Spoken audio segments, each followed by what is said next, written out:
Hello అండి. పొద్దున్నే ఎక్కడికి వెళ్తున్నావు అక్క అనుకుంటున్నారు కదండీ. పొద్దున్నే కాదండి, ఈవినింగ్ టైం పిల్లలు స్కూల్ నుంచి వచ్చిన తర్వాత 7కి అయితే మేము ఎదురుగుట్టలో అమ్మవారికి సమ్మక్క సారక్క అమ్మవారి మినీ జాతర స్టార్ట్ అవుతుందంటే ఇంకా మేము 7కి అయితే బయలుదేరామన్నమాట.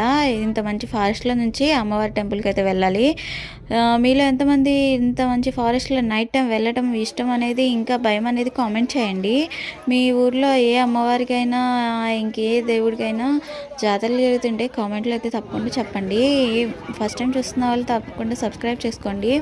మమ్మల్ని అయితే కార్లో దింపేసి ఇక్కడ డ్రాప్ చేసేసి మమ్మల్ని కార్ పార్క్ చేసుకుని వచ్చేలోపు వెయిట్ చేయమని దింపేసి వెళ్ళారు.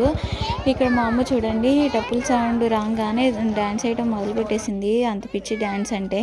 మా వాడి కార్ దిగడం ఆలస్యం, బొమ్మలు కనిపిస్తావా లేదా లేకపోతే ఏడమంటావా అని స్టార్ట్ చేసాడు. వాడి కంటికి మాత్రం ఒక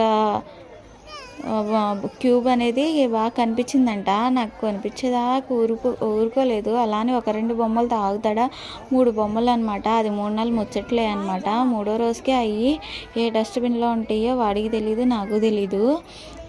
ఇంకా కార్ పార్క్ చేసుకొని వచ్చేసారు బావ. ఇంకా మొత్తానికైతే టెంపుల్లోకి వెళ్ళిపోదాము. ఇక్కడ సమ్మక్క సారక్క అమ్మవారిని అయితే 3 రోజులు జాతర చేస్తారు. అమ్మవారిని గద్దెల మీద తీసుకొచ్చి కుంకుమపర్ణ రూపంలో ఇక్కడ ప్రతిష్ఠ చేసి 3 రోజులు పూజ చేస్తారనమాట. ఇక్కడ ఎదురుకోళ్ళు, ఇంకా కోళ్ళు, మేకల్ని అమ్మవారికి సమర్పించుకుంటారనమాట.